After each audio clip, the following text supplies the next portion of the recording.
This is a demo for navigating the provider portal.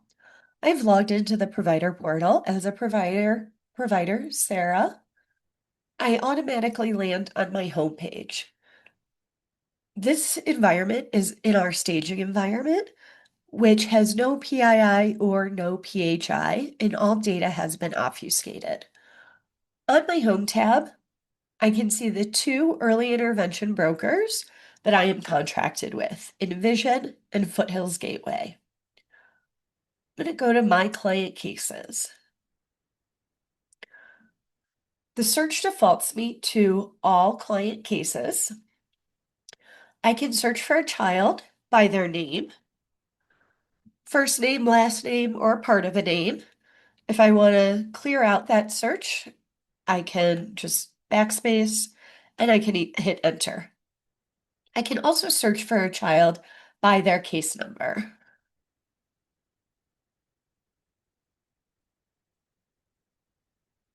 This is their case number right here.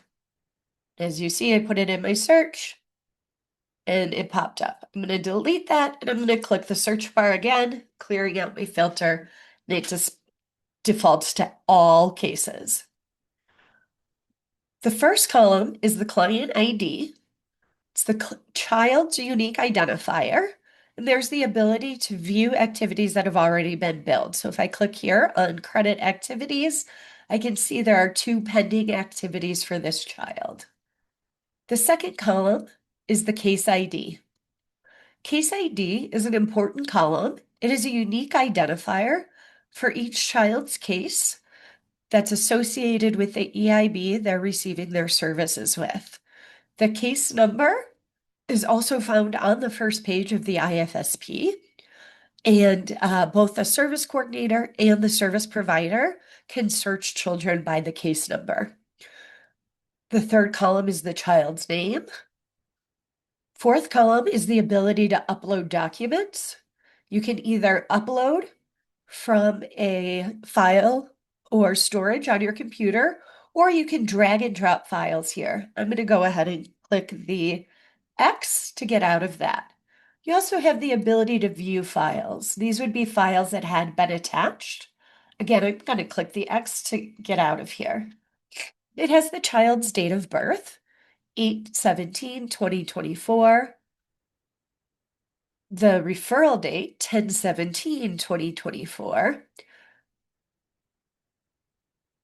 There's a column for services, and this is where services are added to each child's record. There's a status column.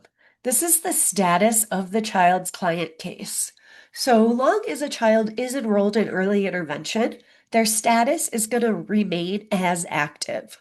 So there may be cases on Sarah's caseload for children she is no longer actively seeing, either because they're no longer receiving occupational therapy on their IFSP, or she's no longer the provider providing occupational therapy.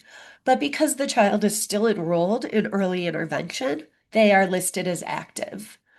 There's the IFSP number, and by clicking on the IFSP number hyperlink, pops up a new tab and opens the child's most recent IFSP document.